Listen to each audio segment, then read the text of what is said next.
tua hi dang na dok kina program ki pangui tan chalaya hi lam kai ho to chok matek su do nami pite hon ana vel velang tu ne ka in cover ding hin galai tu laya esan hon hi lo le commando hon ana tha ho in sung te ho dop jang khai na dinga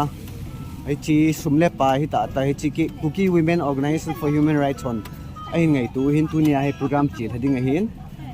to hi ki panni hi tan ka in cover panni hi tai chilai lam kai ho to ka ki su tu phadu hi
vai program mo hi chil ha jo he je chum vela ka hin sa hi hanlang chule mi pi hi hanlang chelanga malanga to dinga kilom za dinga kilom lam kai ho hin aphat za tu ni program kin gon te ho lol hen thei dinga na hong ka som thei zevin no ho zo se chunga ke pa thu ka hin pongin tu ni program khabe sim ha na hin nei nge zang na dot na first phase hob dot na kin gon amon war of remembrance peace ground tuipong lamka aphat hile pung 1 pm magitin ikipat phat do cho phat hizengen ani ko hile 15 June 2024 recording secretary hile kim nei hoi nong dim general secretary Kuki Women Organization for Human Rights phat vop ding hile nulam nei kim secretary organization Kuki Women Organization for Human Rights ke maga hitan Pat patna tauna Reverend Kola Vaipe, lemna to say ding being Ainekim, President KWOHR, Secretary Report, Kim Nei Hoi Nongdim GS KWOHR. In sumite wang tung pinale til piding ho hando na Pastor Tin Khozang haulim nale zang na dop na pedo na UCH Azang Kongsai President Uki Inpi Manipur. Special number Joint Artists Association haulim na hihile akat na KCA Manipur KSO General Headquarter Kuki Women Organization Kuki Women Union KKL General Headquarter, ITLF, HWA, JMA, Ipata Saina, Nulam Hing, VP Admin KWOHR, Kikadna Tauna Reverend Ngamlen Tautang, Chichu, Tu Nia Dingai Kimansa Now Patom, Josung Hung Hiding Hin, Program is Sim How the Gilonin Patpatna, Tauna, Amen Piding Ovin, Reverend Kola Vaipe, Amapat Kahin PA. Hallelujah, Hatung. Kadale ko pathin. Kuvel kali na ko sak na zat chum buina sa mazat chum ni chum kumalew nang malung sina ka chang malayon nuin lang na dot na first phase program te ho pan khiding anang man lam kai ho hin ami piding ang ko ho hin ai lo le victim ho hin nang man le pui khom ji kun nang mamin kong choi he jaw le hi tuni hum som cha ki mat cha na ding hin lo pat ken le sa ko no man chai nang tuni ko kin bun te ho ko program te ho hi nang man khat ki thamon theina ring la pa program nu te lam kai ho nang bul te ho hi in sum mi te ho ai lo la pa hal sat gan theina tu khat ena hin zui the de aban le ape do ding ku ki in pi mo pu na no ya ki bol in zain am ho ong wa hi le ti chang ka chun program hi lo thing ta chi hading a hi ti chu am sapena iga se no mo hi han lang ayin chu mi za ham ta khadi hung thei le chu ki pa ma ma jeng a hin le zong publicity hi anaki bol be pon ka sei banga chu victim ho le apedo ding in pi ho steng le organization na biham organization thakela khat le ni au ma hi le chu hi bol da ule athu pi pen hi ding hi ti chu akilung tup pen hi in akilung tup bangin victim family de ho zo se zong kim se le na hongon ade in Chuchanpur sum dam ka sum mai maya ho ahi pu in even azola pada hung zong women victim family ho asum le pai chu them cha hi zong le bi ham tu ni ni khuwa kuki in pi in amit hiu thi pe na mai maya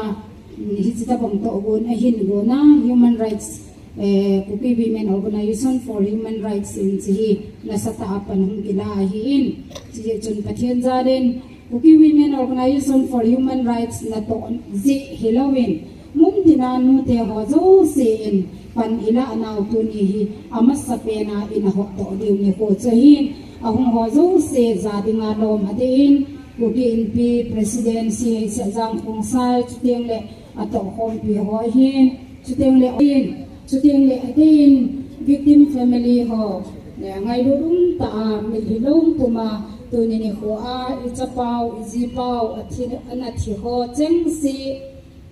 min akipha kin ni ho a chanbo neu cha cha la theidinga na ko pi sunga mi tam pium jong le tunia chilaya kama a hung to ho zo se angai lu de set agel ho de set hi zalubin na ho zo se chunga jong ki pa thu ka hin phongin Sting la de in media chum streamline chum media ho zo se ke het abon san na men che men in phazo hi zong lem tu ni program na ho apana van noi pum pia so pi tam pi amoding hi zen na ho zo se zalin zong ki pa na ave vedin ka hin phongin Sting le hi che zang na dok na project hi tu ni in avelin welcome address keynote address to kahin sei khom dinga hi zain hi chizang na top na project hi mi tam pi hi confuse a che jing na lazin ai wangin tu ni kwa confuse che lo na diu chu tu chunga igalu Mede versus Kuki gal va noin a het gal khat a hita in chai tu ni chan gya Kuki in pi mina ki mina thi ho zo se hi amit hi u hi agol changa ki thi na hi anaki nei nai lo hi je a ji ku pin gel kho ta ai ne ya human rights day hi mo po na hin pe o hi in ji hin tu ni kho in mi khan khatam bi chu ni in kolen tarik thum de ni a thi ho ki pe de he ti ta bang jong asim a ki ho apara information ho jong anak ni lo jong hi mai thein tin a ibangin a ki boldan cho hi le a thima sa hi hum ki tola mi thi zo se hi martyr tu junga meli ku ki verses gala thi ho zo se in sung hi chi jang na dop na project hin a hop so ke ding a hi ti chu dunia vela ga se do ke do hi hen lang a zo ting le secretary report a aman a ki pe de ho cheng jong amin jong a in se ding a hi in chi chun tu ni kho in a ki pe do chang ho hi hi chu ho ba na jong hi atam che ai pe the na di vin mun dina so pi le na tu ni a ung lo jong hi che tu ni kho a mi tia a pa na program ki gong first phase a hung ki pe bang banga hi second phase third phase ta hin che to ni ngai hin ma thing za lai dam vai le kha se a ni ti ai pi do na hung ki nei jing ding ai zin mun tina so pi u le na nu le pa a di in nu te ho zo se in it is jang na top na project ai pan ila ba na ba jong aba na jong ha na ai la de vin a be lin dem na am ki nei ki nin a ji ji jang na top na project hi in so na nu me khat in zakhat khat bo hi in tu ni ko ai mi som le mi ni ipi do di wa hi in nu te in thakana zakhat ipi do a hi mi som le mi ipi do the ya hi le mi khat i gal na a hi cheng sa gi ham khat som khat rong phung zo be se lo wai i gal lo hi na sta banga chu ma pa na jong chilanga lam kalanga thi au mai le kang pok pi langin along hin dal thelo chuting le mundang danga city branch sai lo le state danga ho in jong assam nagaland ni ta hoi lai ta a hin del thelo hi je a chu nu te in I khosunga mi a thi ding le jong thigala che nu te hi a po ni khwa I ka ta banga chu tu chung in nam ga lu hi ei ho nam gal mo nga I phun do hi ta to ki hana nu te ho in thak khat na za khat I to pa hin mi thi zo se hi I gal so ke hi ti na hi ti chu avelin tu ni se do no mo vin chu ding le ka het ki the ding in ka ga se be no ma chun kana se jing ta in tu chung gala thi ho hi lung si da thei da no chu ai be ha ade a front line na ga thi ho bang chu alongu ipu do na mun hong hi building in sung lo wa hi na hi again thei cha ha sa cha igalu wai thi to akelo zeng in na ji chun tu ni khoin ina pum pi wai gel kho pe no ika pi zingu isu pi ho athi ho hi koi ma cha khen tum lo he la tang gola ki gol de na hi pi hin pi so ke di wa hi zen mun te na so pi ole na ate in nu te ho zo sin pan atha bi ai la kit ba tu ha che sa April May ya ito sang wa tam zo a in to be ki do wa July thale pathen zala idam wa ile second phase song hi pe do na in ne ki di o hi zin pan ha na la che dingin mun ti nam so pi le naw no le pa adi a avelin sei ki ning kating nu te ho zo sin ko ma hi che tu ni ko programa media ho mang cha in avelin tip na le epi ham taw na ki ne ki nin de chun tu ni ko in mi pi tam le ho min apopon I sei bang win I program ala dinga lo ho zo si ahung kim se la api do ding ko ki in pi le zaum ta tu ni ko a thim puwa I go hu pastor Thinzang a hin still a reverend ko la hin pastor ngam lien a hin ama ho chang se akim wa hi le I program hi lo thing jing a hi ti a chu ki da hi in je chen program pada azo chan ge ya pang khom chi dingin avelin tep na le taw na ka hin le jin chan chun kaspit sin chai tangi ko ki pa Women Organization for Human Rights. Ama chunga ki pathu isay na banova bana anak che within secretarial report. NAB dingovin nung aikip na hoy nung dim chief general secretary ama pat kahin PA. masan ta pangapa pai piwa patin tanpa nandang chuting le tu ni thwa hong ti phon kuki in bi Manipur President UCH Samthong Sai le atok pi chuting le zatun chuma social leaders KCA Yandan KKL KSO ITLF KMPV chi sang na do project chung sang tu hi President Nun Jong tam ta hin sei da in kin tham khat na ito dan ho report hin pi ding hin kin ni chi assembly kuki in pi Manipur assembly hung ki chai hin ngan sina hung ki mu do ki do nin kuki women organization for human rights le nu te ki loi kom so si in chi sang na de project chung chang a hi mon hin pu di we hi ya kuki assembly tu kum bulanga assembly to pass on ma chun akichai hin human rights officer human rights so ani ki hawin ngan sina hi to ki honin na to so hung ki pan pe si ngin thamkhat awareness program hin goldan le itilam do lai hung ki man chau ham ti chomkhat hin se in takin ichi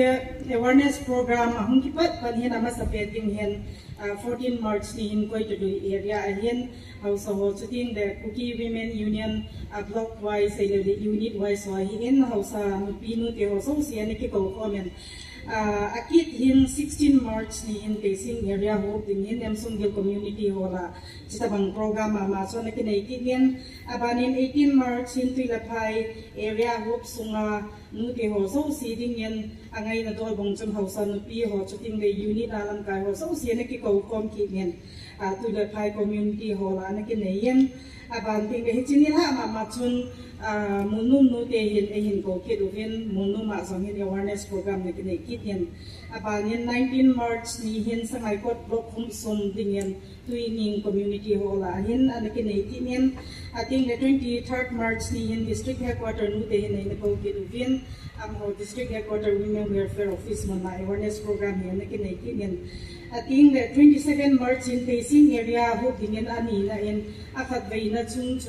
buina sa chung ang si chun mi dei banga ong tam so lo si chun Emsungil community hall ma ni vai na chan dingin 27 March chun facing area ho dingin ne ke bol kinin abanin 28 March in singa area nu te ho so si ho dingin sum chim hong kupia community hall an ne kinin abanin 16 May hong hingin tuinung kopi nu te ho adingin zanin ne ke bol kinin abanin 18 May in koi te area first awareness ne ke bol cho dei banga analog hin so lo si chun king zangin pipu in muna yin ani vai chanating in koi te area hop sunga dingin ne ke bol kinin abanin 19 May in tuipul area nu te ho ading hin chang pikot in pipu in muna ne ke bol kinin 20 May ni ko in tulin nu te ho to ani ke bol komen abanin 22nd May hin sung pi area nu te ho di hai ni champai nu te ho awareness program from nani kinai kinin awareness program azing kum ma be 12 ni hin upulang ka zun pe ki nung sai kula padin upul zalendong ahin nani kinai kinin abanin 13 na hin sai kula padin kampo bilang hong kile kin bunin that 14 ni hin kampo pia KWWOC April hasunga nai to dan tu kan sei hin kampo pi women welfare organization ho to ni kim mutu in that 15 ni hin KWOHR kampo pi de KWWO ho to khan KYU KU ati ben kampo pi youth union office ani ki ho ki in I think the 16 ning hin KWU Sadaril Soto ani ki ho kom ki in 17 ning hin kampo pi apat hin Dimapur lang ka chi phei ki no ben date 19 ni hin sungpi zang NC Hills lang hindi mapur lang apat hin kagagili ki duven etini huwa chon Assam sunga sungpi zang NC Hills sahin Kuki Welfare Association nakitibe na mo hi Kuki Welfare Association na Assam hole Kuki NP Assam ho chuting be KSO Assam ho to meeting to awareness program na kinayin apan hin date 24 April ni hin Dimapur apat kuhoti nakiti kinin Guwahati in the 21 in KWA Guwahati in KWS executive member in case of Guwahati hoto KWS hall muna in awareness women meeting zong here na kinaikitin. I think that 22 ni hin ki ho hi chi sunga hi Dimapur station but ai ati apang le Guwahati ka chizi apang le ka chuka chizi wa hi in 22 ni hin Manza Karbiang longa hin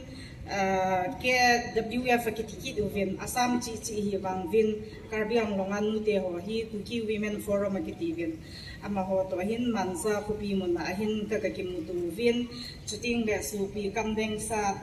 lunkim ama so hi Manza ho hi si chun ama thi lai song ta chu hi si chun anu pa te ho vil na song anakin hichi ni Manza pa nang thung kilew ani tha la chun ki in pi naglen president pa chumu ke media chumu ahin kan ki mu pi ki uven I think that 23 ni hin KNK kuki nu mai ki loi ko ma ki ki uven naglen ho hi cha KNK a leader ho si to hin ma fa fu pi mana ahin kan ki ho khom ki uven I think that 25 ni hin Phai Pi Zang Dimapur kom cha hin Phai Pi Zang ko sunga hin public meeting to awareness program chukan na nei kit win 26 ni hin Silong Kopi ka zon ki duvin Dimapur pa nin 28 ni hin KWS Silong chu Sunday hi si chun Silong a hin muni na ki ho aki ho mo vin KWS Silong a kitivin Happy Valley kitivin KWS Silong langa hin kay to president no hi ka gapang honin Happy Valley langa hin Vice President Nuno ngay yun hen nakisolin dichon awareness program hen nakinayin date 29 ni hen silong apa na Karimgans Assam lang hikan liasok kiduhin Karimgans sa kimupi tay nakikimupi hin date 30 niya hin Karimgans sabat hin silchar kalut kiduhin ichikal hun niha ala pa silchar hin KWS Women Wing hoto nakikimutuin asing ni kumama hin silchar apa na Aizol kahung kiduhin Aizola hin nikat kahung kireso din date 2 ni cho date 3 ni cho awakening day kamun kina iniman di fulso hin kina kyo cho Aizola hin dekden din Aizola KWS lamkai ho chiting na mipi ho to kisum kahung kiman sa kongin chicho project chung cha awareness program na kamda na to cha report kahin pi hin ibon vinihapan suke vinihapan na saluvahi tu nini ko tham khat chai zong le apon in khat le pin ki pi do thei ki zong le tu nini ko hi mi som le ni tabang pi do na hin nei theu hi in finance report na hin tham khat hin report belem April has sung hin lak ngale sang song di dang ane sa thung in mu vien may la sung hin lak ko le sang song ngale sa thung le chenga in vien April le may ya ke komen lak som da ni le sa gut le chenga hin zuna chu hi thin pat na lain hi April le may ya idon ho si hi tu ni ni huwa hung ki mang cha hop to thei dinga hum hi sin anu te lam ka ho hi in ton tho tai pan si bin na ibon cha chung chi wa ki pa tu ka in sei ba na song ha panin pang mo hi tin patin in pha sa le tu chungai first place 12 ipi do theu hin asa ka in target bol leo hin nakit le kuni za het nam ni som ni be song ipi do theu hi ti chu tham khat ai ho nong challenging a ila setting win a velin tim na ka hen nei kin hin tu ni ni huwa ki pi do di ho hi mi pi ho ni het nom te di hi si in khat ve aminu in sim kha na nei katin neng khan nun vai phe ani na chun paula nun hau ki atum na chun sam khu kin bai te ali na chun alex sam go mang bai te anga na hin min thang lin mar pulam te agup na hin thang min hau sagi na hin khai kulam hau ki aget na hin soi kin kap bai pe ako na hin lungin dal hau ki som na hin hen lan sim gang te som da khat na hin si ko hau kip gen som da ni na hin thang ro dun so hin cho si tu ni ni fu a sang da dop nai ki paumen achom lam thei pe na a hin pe hi in asai lo tam ta ding a hi in hi zong a hi in na hi chan ahung ki lot na hi to tung man lo ti taw te dinga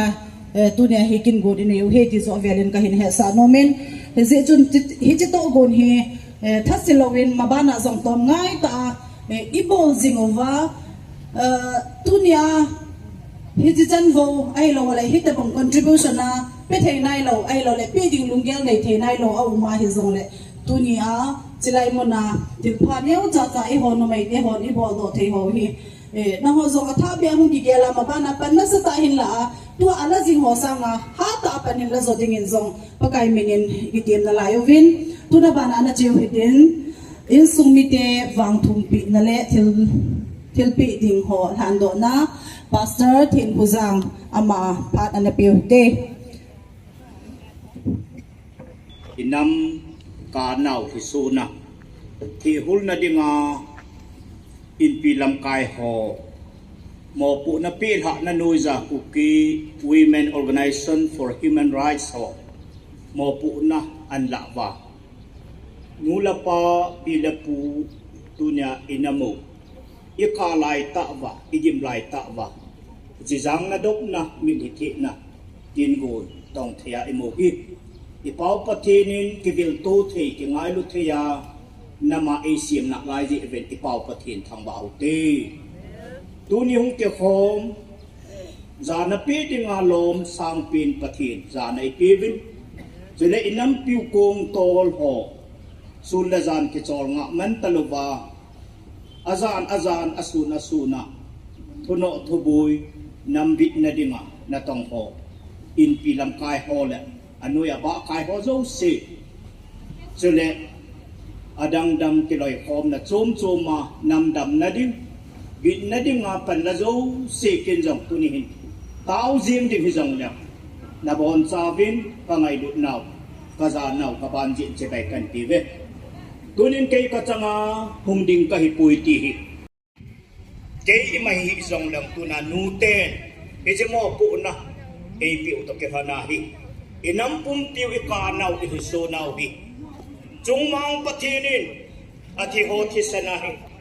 patin chung lama thu kasi diw patin koma harkadle inamu zalen na ko ni hungso ding patin thangba diw kahin tuna china tote insung kana tote amun na patin ipi diw hitihi tunya nute pot thona chu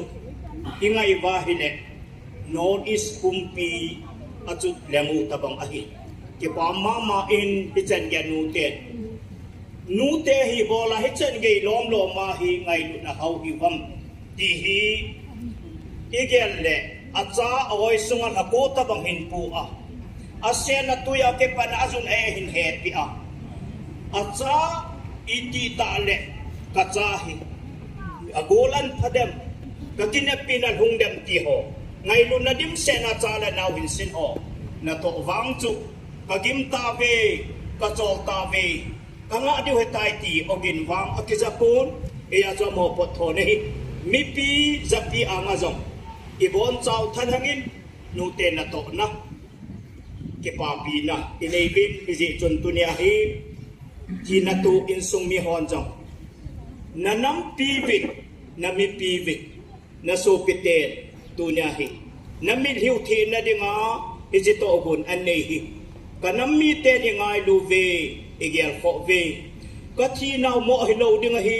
ka ka naw e hem bi diu ka thi nam na lai ti hi na hon jong na gel diu tu na bible chang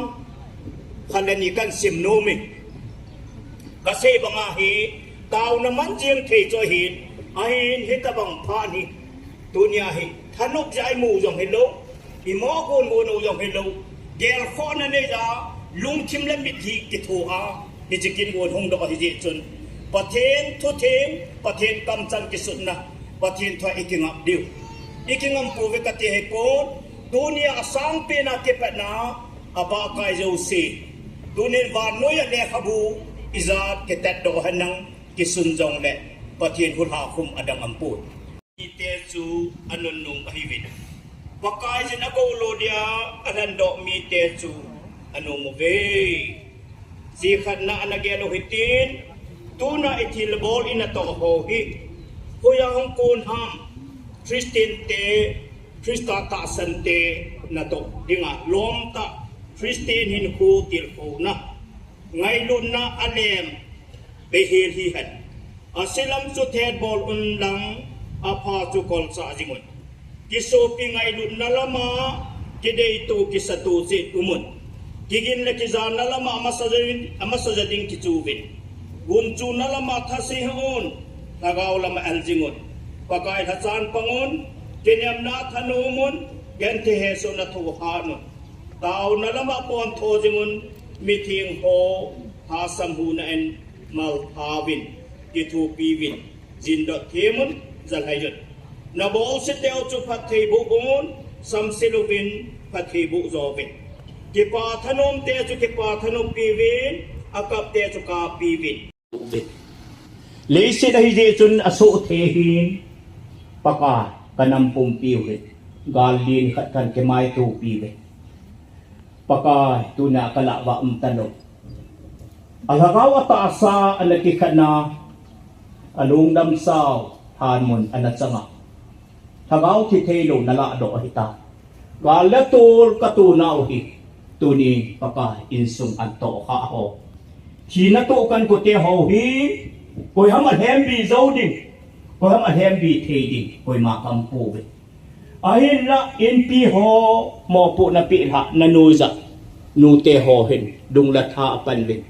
ngai lun na lung thim del ho na tha cho pen ko tin gam tin an chun bin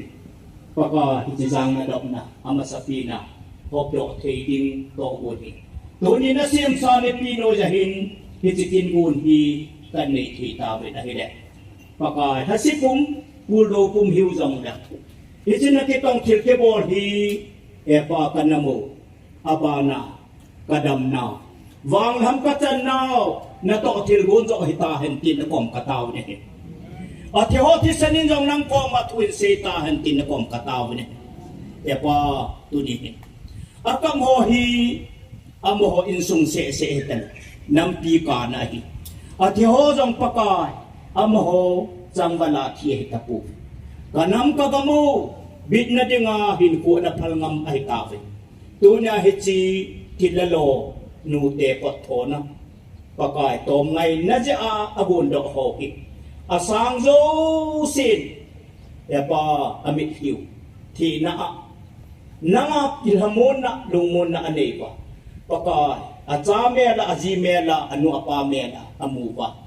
e cha ku na hi amo dinga hi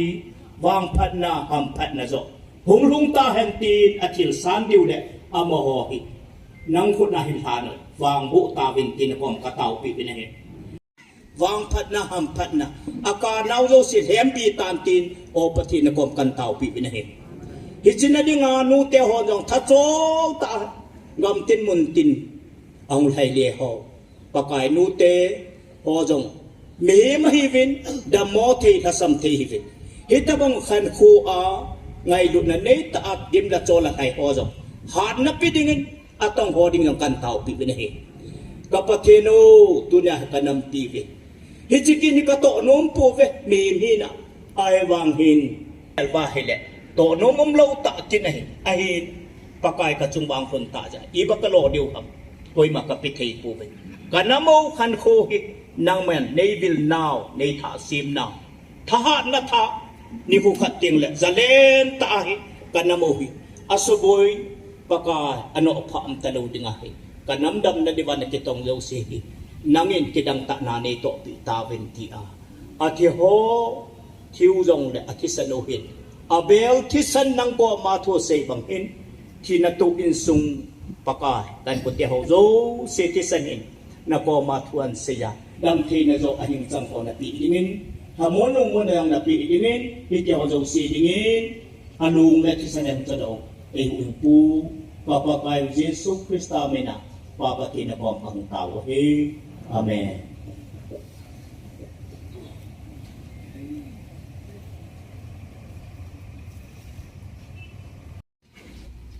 in sumite wang tumpi na le tilpi do ding ho ha do na pastor po in ene pi chayo de ganin abana ana chalo hidin haulim na le zana dok na pi do na hi uki in pi president po CH azang hong sayin pada hin la ding hi in abana na giging dingin join artist association ho na giging uventin po tuin phat hi OCH Azang Hungsai, President Puki MP Manipur, Amapat in Penge. Gal mada mayung jing lajun pakai patinin aging ubin kiko mahimi hizat kito khom trading ham kito khom modding ham Puki Women Organization for Human Rights tilgon hi achal patina dem achal hi dem ilungkim ta aki lajin chungmang patinin Pati ibu ubin, aci kiti henang di zongbe, ahingna lai ceng ho kisa sate dinga, dam na ipiwa dunia zong. Puki Women Organization for Human Rights, ko gunanu ya zang dok na first phase, hop dok na kingun, pante dinga bulai din tita jevin. Pakai patin hatung mungkain tambay nahi. Pakai natsa ho bunglam kai ho. Amin sin in pada ji gimping tuting le. Join artist ho hin.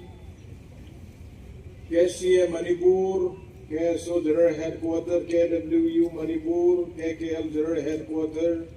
ITLF, HWA, ZMA. Ahidiin gamlago nam ngay lu na jala ahin ko anapaldo eidal sa saho insung mite gerdo na ni ko mukal sum ho tuding le ikikop now ipi umamti i program man na ba ni ong de ong mo tam ta omin district zum la state zum Jang adop na program hi dikibol ham ti ho. Amit ta hum thelo ho se mu thena dinga print and media. Na hum ba program ho coverage na hum bol je evin. Avel very na chung ba ke patu ka in se jenai. Ki bol dun du chun mi za la som ge la sagi la ring dai ti tu ki mu. Jala somge na sagila tu dunia hai som na nivo pinen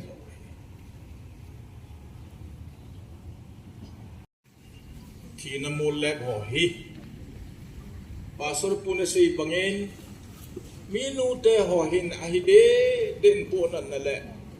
lai dip dap na ni muntin gamtena jelele Ama changwal phatsum na jong hello ain ko family adinga phatsum na jong hello nu mei khat ko ma nu te khat ko ma dang ka za khat tu ma akal sun now report iga ngai chu nadat the na ve isumi pai ke pu do ding ga taw ding meeting ga bol ding in don khom ding chu ding le thi da tu ho in sung mi te ito bidding kiti o na nagil da na ilo mo dingin to bayay po ije sunhita bang Herculean task sata dua jong aplan da na wahi across the cities muncung city ho ajong china lighting tuting le Manipur sungajong apazo long na holong gavel padi di agun na vahin patin mapuyuin din akal sun masat naw sa ngalol hingzo ang kileki na divin ato agun ho bagay patin pati buhen di isay pao hi ikitungay divin tim na kanito binay dunia hi lecture bol dinga eki ko wa pon jang na dop na to gon nu te ho na bol chu hop do na kin pat som ka do limna tiu la kan se la kagal kai gu che ai wangin idin mono hi kan ko te pat sai het Lieutenant General Chauhan le Lieutenant General Shankar retired pa interview chu na mu che diunin Manipura boy na hong kipat nahi drug karobar je ai lo le poppy plantation je ai lo wa le illegal immigrants je chu chi je kha chi je ki te ho hi khat sa hi poi army te ni ki ho na Manipur boy na hi mele ten alenga mo avela tundo kip ding agun je wa boy na hi ki pa na hi ti confirm do min lam pi khan in lai pi wal aban chu tui lam ke lai ta banga hi tui phet khan hong lun ta la lun jang na dinga chu aban ikilai diu I ho duty tuin Bangladesh Prime Minister Nule adang dang a cabinet ho chang sin United States in air base military air base kan Bangladesh to India to Myanmar ke ka bol go ki nahi hisichu ki ho Christian state kan great ball ding ti nahi ti ho pu hi hong ding tan isu hitua hi jeria ko na aje be ahale NC Hills apading Karbiang Long apading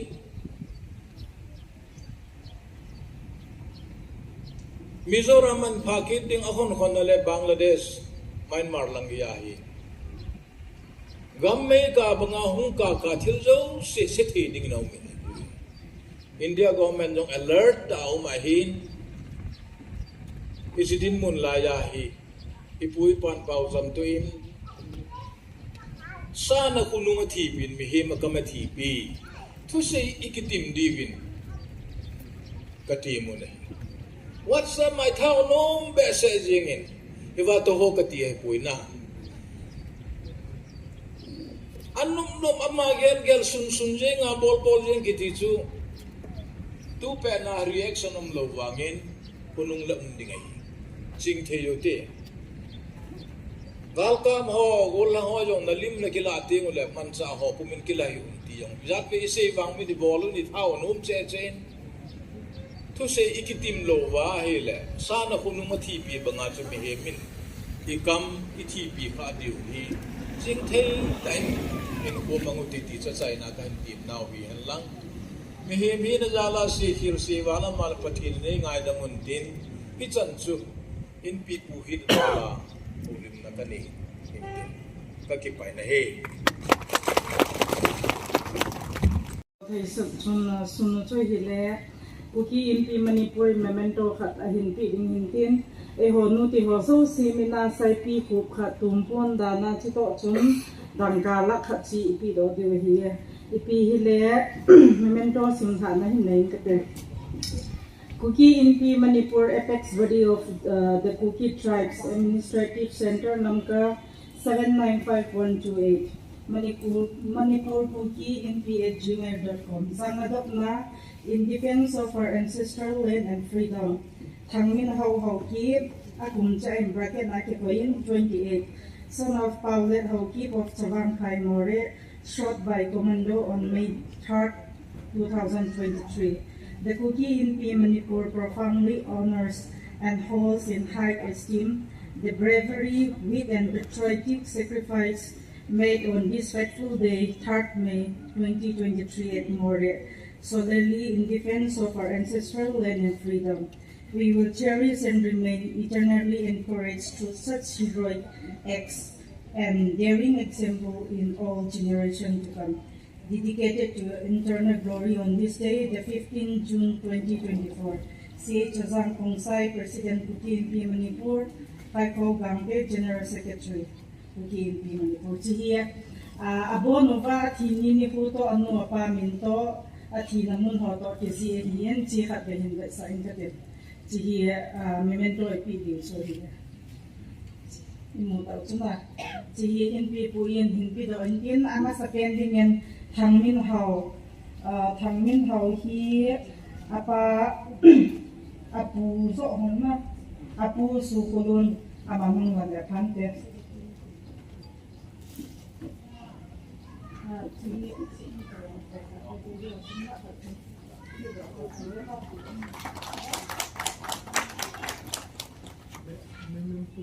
Tadingin bunjin calendar at lang amahi asino ongin ichan amanung lalakante.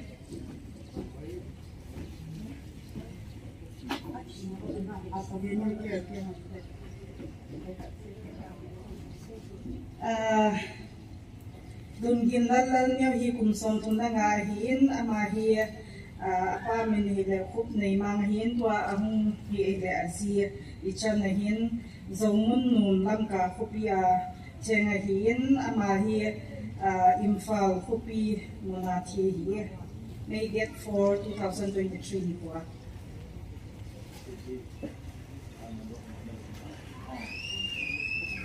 thangkun lal so amahi kumsom be bu be hin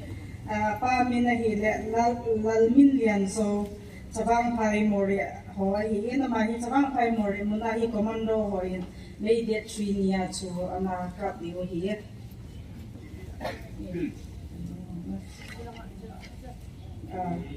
ama hi anu na anu yin tin zam khukin bai te ma hi anu jong hungin anu hung la ke pa min te zam khukin bai te pa min hi le thangbu bai te hin ma hi bi go sen veng lam ka a chen hi in may det for ti bang ba ma hi det 3 zam khang kim lang det for lang khuwa kun lang hi in ma hi zo veng muna may le ho ham hi lo le police an ke lo ana ka pi u hi zam khukin bai te nu na pa ngin ni na nong te ni ne ni hun ni hung ding le chung ke pa min te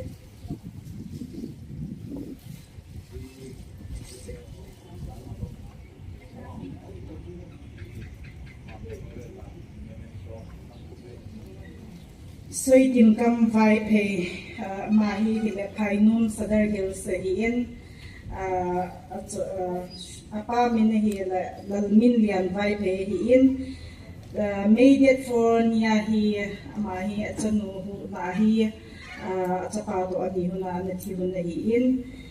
bi pai num khumna men sita na ki kai do isu pino pa so hi in anu chapa jong chin do kai pe wa nia la ta ni do luôn chapa hi nen khulu na hi in ama hi kum som na ke da hi au lu hu na hi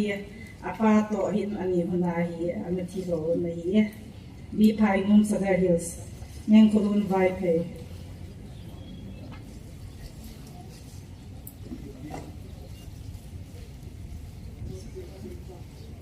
Hendal sim et sim cha gampe kum som di le ke da hi in ama hi national game village cha um hi in apa min hi le lam sa thang gam pe hi in game village song namuna hi ama hi quarter mona hi anaki ha li in na hin lai changa na ha hi in tu ni ni fo hin a loi nongin a loi nong le ki pao min te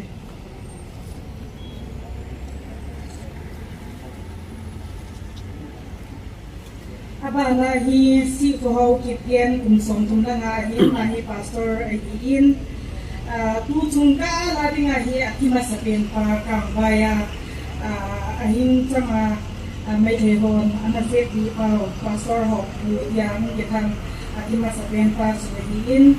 si ko ho ki pian kum som tum na nga hi na ka mi le mo ko kam ki pian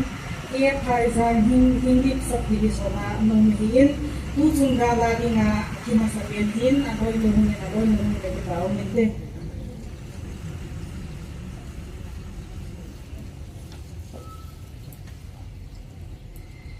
bala hi min thang din pulan pe ma hi kum son di le di hi in pa min hi le ai kum pulan te ama zong hi imphal khopi mona na tonga na chi na hi me de tri nia hi anong me hi in a hi ngai changa ma song hi ya cho ana vo di wa hi in ama hi tu sim chom cha ka hin sei be no men a cha te nyam cha cha a hi in anu apa zong ta po in aloi nu hin cha te zong na da ta in tua hi ani nu hon hin ani nu hi min thang len pulam te su pi nu hin ama hin min thang len pulam den cha ni ani in ama hin a vet ko le hin ama hi a right person ti den dan de ong he dan din ama zong hi mei de chi ni in fal ku pia igal de ve na thau hi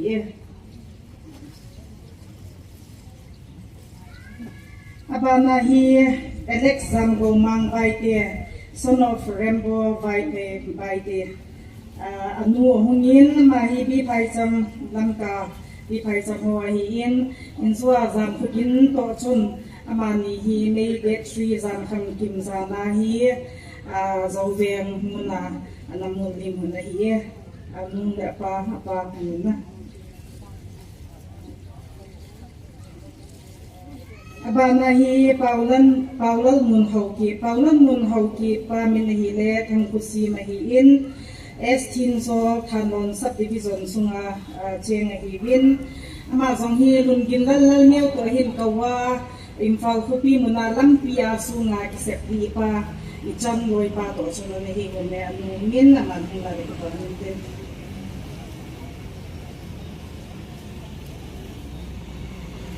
Abana hi khai kulam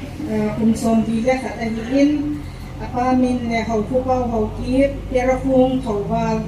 hi in ma yong hi nei ta le di nia an ti hi khai kulam hau ki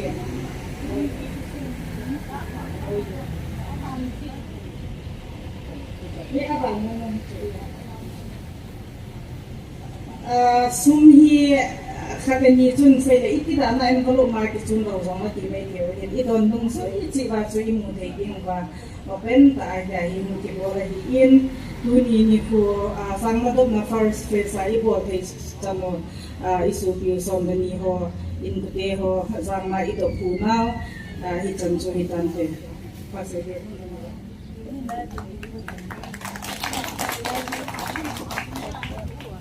lagi pala kipigan yung sentence at usa ini. Dunia lang narup na ibon na wa iko gusom na nibohin. Adang long mitam tam nalay. Ama ho hiku gizo historia tu si maay ti amang talobing kukizo sate gamlago nam hunahin ko pala hibeti tisana. Sui kaya hi zivin ku kita tu si mamang teluk de hi di tu inpi nakan pone.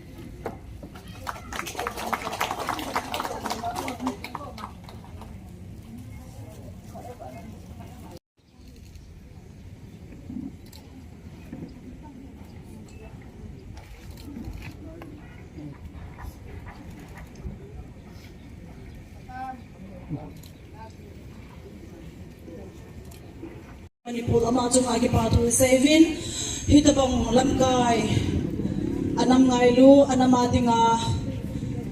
ompo galaya ompo banga pang lamkai ama tabong ire kha sevin ama zalen patini thangwa vin ama zong kuki nammi te adinga lamkai pha chule ami te adinga dingzing lamkai a hi jing thega dingin itauna wa zong dia do jingo te ti zong chu ipong do nomovin tuni hin silaya ko ki khomom cha hiu halang munjo ma pa na tuni program witness na bo ho zo sin tuni achilai mona hitabong ichunga thil pha ki bol lowa i umzi vin pathian thangwa o hitin tuni chilai mona hitabong amin hithina ine program te ho hi igele laina cho ma ma zingin hichiwa ki thopi thega hitabong program ki thopi thedinga si anu te hoi zakhat khat idon ho hi to ngai ta in mabana zong sun zong jing ho hitin hiu te ti zong chu thuni tha be ni ki na no mo hi halang tu na ban program na cha ke do hitin tu hi wa chela khat na ngai ti lai sa pe ding win nunga cha chan pha lin pe gatin abana haulin na ai nei pinga de win ke si e mani pul ama pha na pe de he kahung din hin kabon savin ka kisut kimzo povin boy na niyaw zin muncho mako na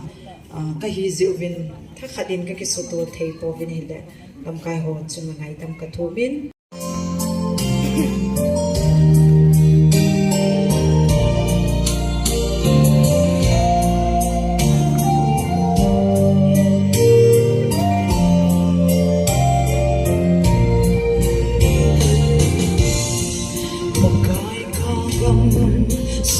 Hãy subscribe cho kênh Ghiền Mì Gõ để không bỏ lỡ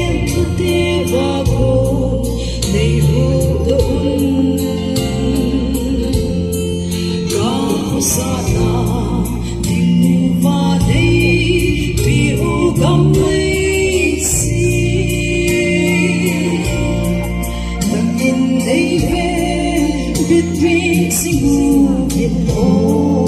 kai ding ding vai sin ko kai so ve nam long del ding nam kadi po ve pakai ka le ma o thong e ka gam sung lu ba cái hình lệ thứ về mà lý ra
năm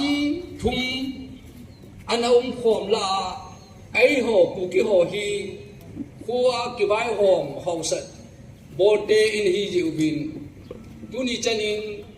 cụ ki chief assistant manipuri aumi ấy là để bằng cái vai hòm này ikhamu hin ipi tổ tam ni đăng lại chu hậu sau ba thu akiti ai lệ miêu si kiti họ này hi chỉ khang hi in mang khil khao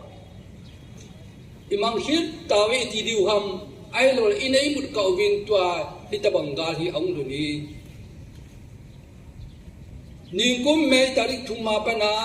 tu kum me tarik thum ni ko a kha do ni ko i menu jowa tunia ei ho lai hoi ki khep nau ni ko a hi hijini khole tuni chanahi itabangai kha ta ubam ti hi iga bel vedivin kanomin hi tun tunia hi idin munu hi separate administration demand hi ta jeubin thiya ta yau se hi ni chahin idin munu hi ngam dat ute ti chu tunia uki ho ho sa ho idea president secretary ho thupi dungria chu tunai amo kam changkan kon yela ani na tunia hi ajoin president puna seitain government a kon yelang agency chung chuma ko ri jong le khem na hi chat chat hu ai tai hi chi a ko na hi iti kiben di hum ti hi tunia hum le hum lo mun tinaung leader ho hậu sa ho ai lo ai le CSO leader yan lang ini sunu su group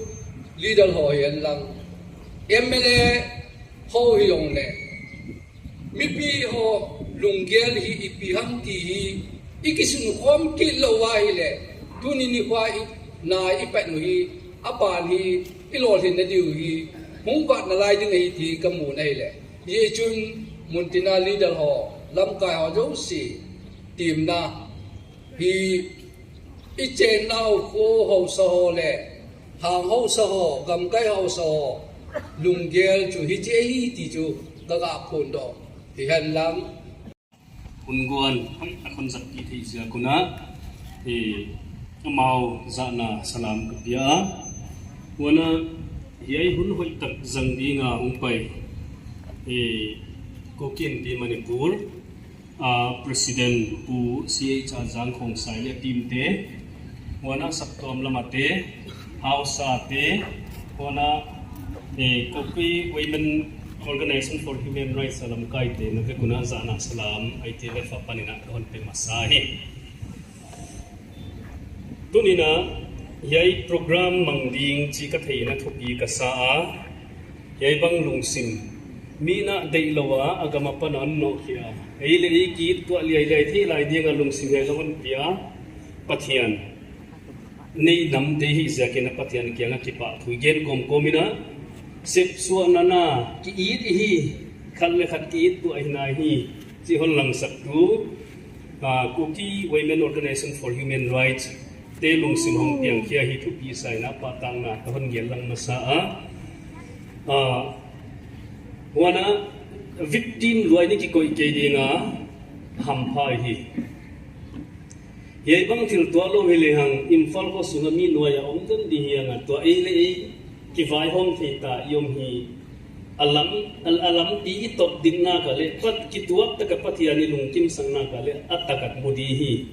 idang sumne mudi hi chi ka kilamet nam zia kina pathiani na alam ti he sa la hon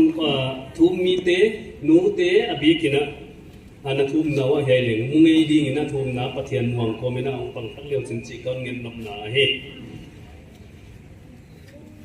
imi isa hak sak na tua khasia ina sun ma le hang le kumpi David bang banga atta ain ma Asia Absalom Asia vual na hin khwa hon zathet lokha nu le pa hi ya hong pai ita inaw ipasal ya iziya anasun ka hi ta ka le le vual zo na hin khwai lung tangam ke le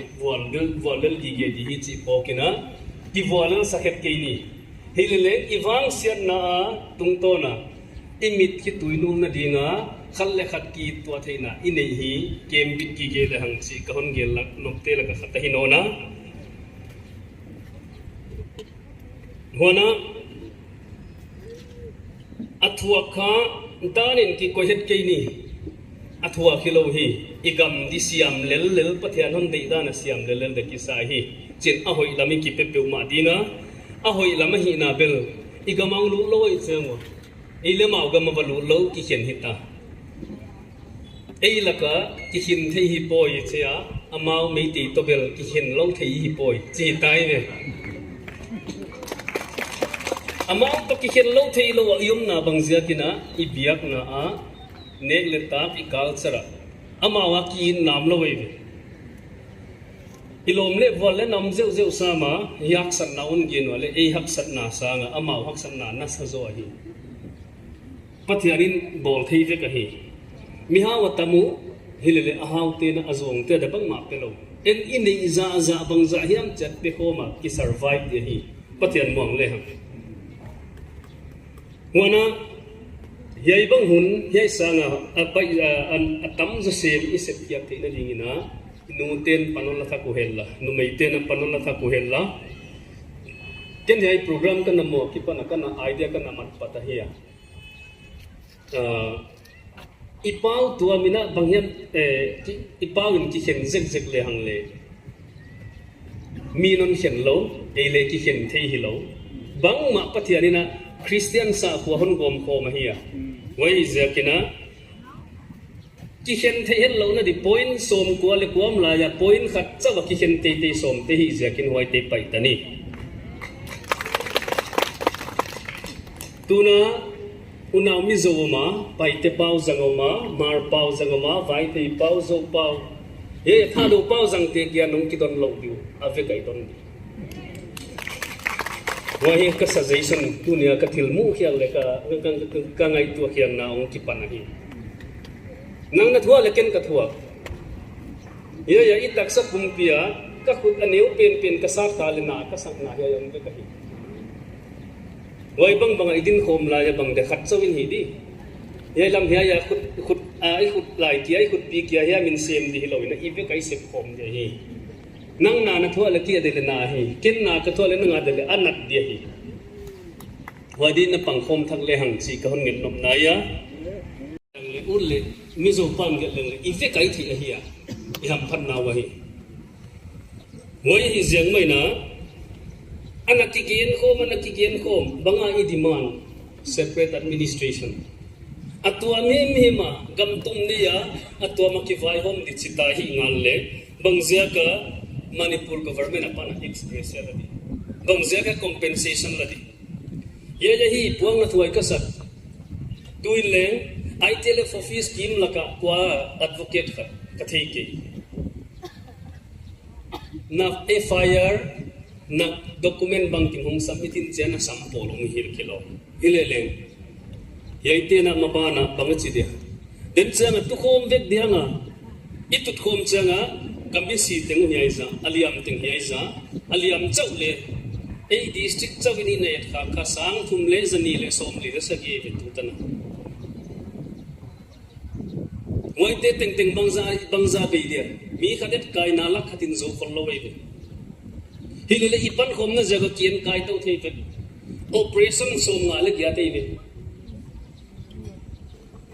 det 3 le 4 a analiam khate bangza hiam le tu tan dam nai lo mi khat chau le operation som ni ve ki bo le athau tangana tang bangza hiam la khyak thei adang te anon lam cha the of assistant te zel hemoglobin ong san changa operation khat va bol zel to asom le ni na delia bol te kum lai wale mi khat ama tak sa tunga som le ni ve operation na dihita ai le khat ve operation na 1,60,000 in zo khorlo wai teng teng ipan khom na jaga apoi mo da na in kwan te to pang khoma ki pe zo lai ta hi jakin kha ki pa huai ka sa wala compensation eile ei panghom ma ki compensate dive government ta table ai ki holim changina aliam te abai te income te I property kang te teng teng tua imfola prola sima inlama lakso ma ki hong dimo teulo aile I demand pen alo chinna de deng changina compensation la dite no objection prefabricated house lam diten no objection na banga ki gem bangma gen thei lo de huaya no objection na soyam kai sakwa hum kai sakwa le atopa government in compensate sa kagam chitadi ya mata da mama compensation na piang na diwa la ya gel sakwa soy kai sakwa to government in claim prefabricated house abi kinahia gel yang email mate na thei dia la huaya this place tangzo ei kilo me te te lamdi ilam sak khep le security force to hong pa he la government order ina ong teng lut taleu bangilo ja morea ino khevetta hong teng lut leu bangi chi dia ngoi ting ting dang na de chu ka gamwa prefabricated government non lam sa kungai lo hi housing scheme le ka poimo ke yu ichi phota eile ya idin phot ke le haksan na the darkest hour is just before dawn kuwa hongwa kyak ding tak tak cha khomial pen pen ei hak sa top ko ka ding hi hilele kuwa hongwa tak tak changa e ya dia I thum na ga teu jaga separate administration mudi hi chi ke kilamen lai ka Kuki Women Organization for Human Rights in hichi program agut bahi dama achai taka ba dingin ida sa ding tin na kanai no min hi yo hi thing ang tha ting le thanum te ang so ting le thasi te hi be ka ba dai hi le hichi hi kum ni kum thun be ang chi me the la sam be la sam bai le e chun ha na dinga lol hin na dinga hi tunia hong person pa te hi nu te hin chule lam kai chang hi be alang abe a city branch ka po a district ho lo ka po hi nu te bo se ngan si lo wa tu na hang person chang lam kai changin jong hi campaign organize bol within bin jong kan timin hi chi abol na pau hi apat na hintin dama achai ta ka ba dingin tu na hang person ho se kan lau te hi kan se lu he me mina se khyo ki ngai da mutin e se kha apply o se pathinin a victim family le organizing committee ho pathai go dan ta ki pai Okay, so Zener headquarters. Kipaumin keso General Headquarter Pat Mangthim ta ay man pi zivin ama chunga kipatu isevin chule keso General Headquarter ahiin ITLF ako na hiin hichi jang na dok thu a til khong na pata ta ai nei pi zivin am ho chunga kipatu velin ka sayin mabana amaho zala gon amaho to seya gona ichanam khat lol hin na kali se video bikinep na ipromovin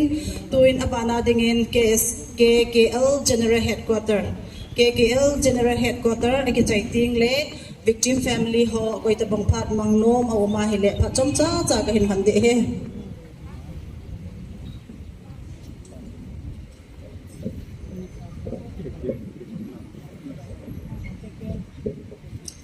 Ama sapinin pat ba ipiwa ipapatin thangka pimasaw to hompi civil society lam kai ho hin chule pasal ho hin chalaya ang ko pi ho hin chule victim family je hin labon sawin kazana lekanai na kut kandomine ina sei jing win kichong gai hotna itiu chutun ya hi kalbi masapin tipado ihin hichi ho history adinga come to sima hay metero ni ko katsu itai sudo ka pundo ihin mi azo langa present pa na saida hulim na atsumi jala somgi na sagiyati jala somgi na sagila atsutai somni ni bo sehi ipat na nawi nu deo hi na do diu hitam bi kalbi sao bihin na zot na diu lam piam na lai hichi chun jai dok tin ta de pon po ta de piam koyam kabin agisi si hakte hichi chun ka lai hi piam kata ne si go ai do le piam kat jong le lung tha dai na nei lo he la zam pa na tu pau chun na do wan chi to pe di win kan ti min he ke yang hin tun san ge hin ka za mi sang se gi la kan nei na lai win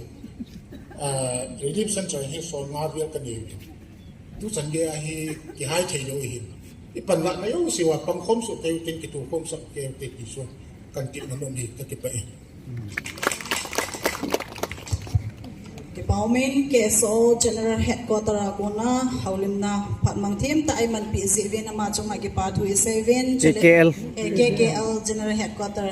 chule tu kasay mabangin in tu chunga victim family ho koi tabang Pat Mangnom mahele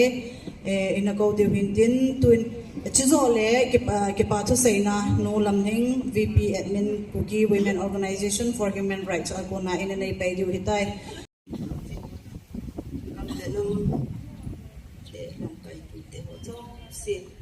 la he pilau tu ni ting ka chu ke ma chung sing hi lo ke kam a tinga ngal sa te mo zo si chung la phat la ho ki ka hai to in ka ki pa ga gen thi mi lo leng de ka ki pa ki ti sa nan hung ting ka hi ka ki pa ge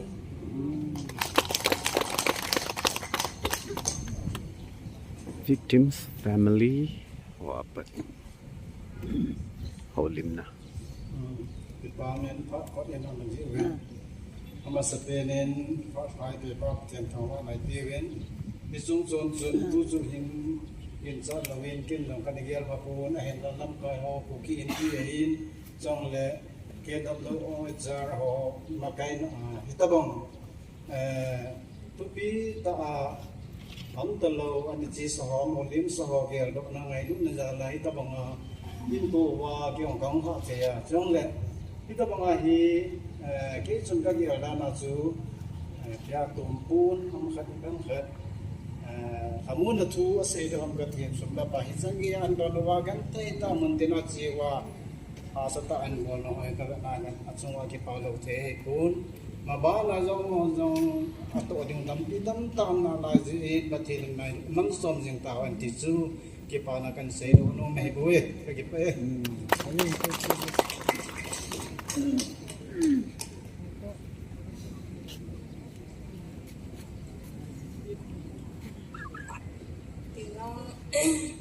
Patro jam sa ga se no me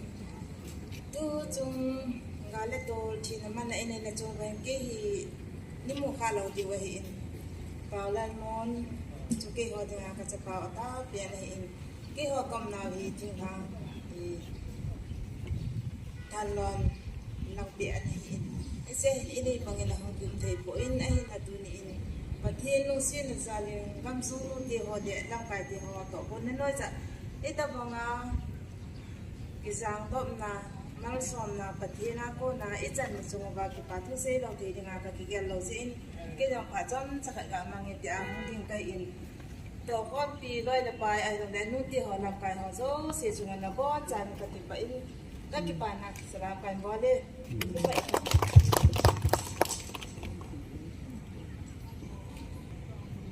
tu sung gal moi zia ka in nei pu in an na da tha ni chunga mi thi long pum puma hin ko akiman jing la ling kita banga nu te hon to gon nan ni wa ka mi thi hon na ka nu kim na u hi banga pan nan da ki ni chung ba ki pa thu chân khat be sei lo di lo pa sa lo di a ki pa mi so ya mà ba na dòng mu sapang sa akin na lain sa te ho ka akin nu te ho zo se lo wa du nya ho fa ma zo se in ma ba na ka cha te ka ho ka to na dinga in chen lo chen ho ka siam tha kit na dinga na taw na un zong ka ngai chang lain na chung ba ki pa tho ka sei na zong hu he za i he ka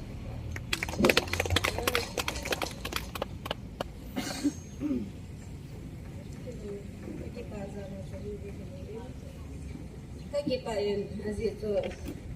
không người gì cả giờ thà lâu về cái bài về riêng rồi đấy đúng đấy đúng in quay độ in mình cô nó mang thấy hiện riêng rồi này chỉ dùng đấy năm mươi tiền họ số xí năm cái họ số xí nếu cái chân không bị họ số xí năm mươi pi họ anh em đến số xí này cô lần nào để này happy nào thì tôi nhìn như qua cái mình nào cầm mua ra đi là chúng sẽ vào cái tiền cái thằng bạn này tu mà bạn nào mà cha họ đến thấy nó cái cuốn cái bà ra là tôi cũng không tiền rồi thì mà bạn nào giống nuôi tiền họ giống xí năm cái đồng họ giống xí mà bạn nhìn qua giống còn thôi đã tu sang à bạn hà đã tiền đến cái hiện tiền mình cái xây nông trang chúng ta bằng họ giống xí chúng cái bà thu cái hiện xây cho tu ni program mình thì họ ở trên làm hiện nó đi về hiện tại tu hiện cái bà thu xây na nu làm hiện vice president admin KWOHR ama phat hin painting ama phat ke chai chai le ke khan na taw na hi reverend ngam len to thang inei nei pi diwa hi in chule mi pi ke khan zouting le dunia victim family ho zo si to organizer ho photo session jong khan nei yote ti chu ka hin ha sa he hano atin jingka ikipalwa para tu chana mai kuwa program zo thei dinga ai kuwa chung nong pathin ama sapenin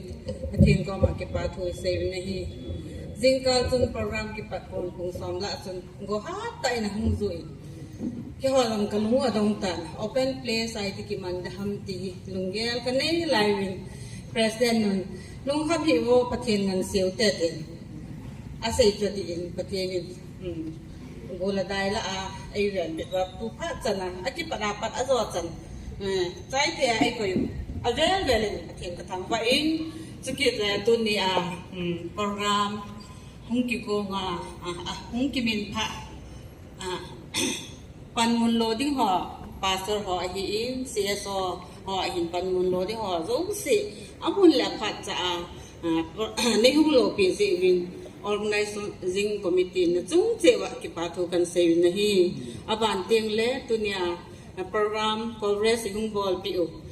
media lang a hi in ta le program ipi ham su top ding physical arrangement ai bol pi ho asar so chung na chung chewa ki patho kan sei ki na hi tuni kuki in pi manipur kukin pi wai sai na hi chi jang na top na to gon hung ki go na kuki in pi in nu te ho an pi ha na chunga hin sumdan hi april ha ka na hung ki dang in tu ni hin first phase i hin bol da san wa hin hi chi thiga na in sona nu me te in zakhat khat i hin don wa tu ni a to ga mol so thei denga ai ko yu i pau pathian ha chung no นะเวลินทางว่าในปีนะฮิจะเห็นตัวนี้จะน่าหินไปเทนายโลที่เอเรียละอาจงคุยจะทำคัดอาอุมินลูกศิษย์แต่ตัวเนี้ยหงหอหินกิปาตุเซดิงหลังหลังค่ะที่หอมที่ตะบงหอที่หอมท่ออุมิน awareness ด้านนี้มังตินสมสักตัวเนี้ยหงหอหินหงนายโลเห็นนายโลหอลง is it if weคุยคุยอินเฮกสักดีวินอีกทีวินจุกิเลตุเนียอิลาบะฮงเจ้าเทโลซิตี้บรันส์ละซิตี้บรันส์กูน่ะสติลงนูเตกุฮัตตีนูเตดังนักเล่นนูเตฮอนจ้ะcontribution อันปีกูตุนินอาสามลองให้อินฮอที่มันนิปุระบ่ให้ปูอินซิตี้บรันส์ตะเล่ outside India ที่เต้าเตIsrael lang USA lang hozong kiti zang na dok na hi nu te hozo se amun tina kukin nu mai ke heti hozo se bang kometi tu na he divin aviarin kantin ki nomin tu ni hin mi ka abula project anakisim tun in hakhat le sam platform de hong thong ham ja expect nakinai lain gin cha ta bang hin tu hin tu ni hin tani tu ma thing nai poi mi som la ni pi to hin ha pon na ipon le second phase phat le pi chi sang ma tam zo mi som ni ve pi do the na divin tu na hong khom nu te ke wi lo in pa te hoi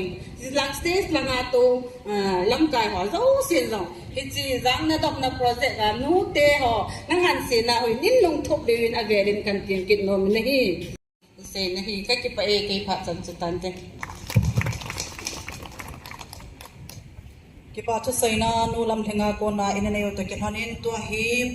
ki khanna taw na man video pa ngamlen to thangin na pha hin gelo ding hin chu masangin tu ni ki man cha na sumuwa saving akilom saving lal bol hinglal umma hile pathe minin ki ngai da mo hitin tu in ipha ho zo se kum khana dingin mi pi ho zo se ibon saben idona wa kunin anading ho hitin pa reverend ngamlen daw thangin aman phat kum khana aine pula phante tawna mayuite tunso la ngai lo wa injing ka pathe ka kaw ne jong pakai ka thogi in sum ho da pakai hasit na lang nang ma dialdo na hilawin pakai lumod na nang manong piringin na nga katabi ni langkay jo siyang mabana ng man Ethiopia umpidong pwedeng India kado din kunwa na pagpinang hintu maya na tuwing po Yesu na katabi. Amen.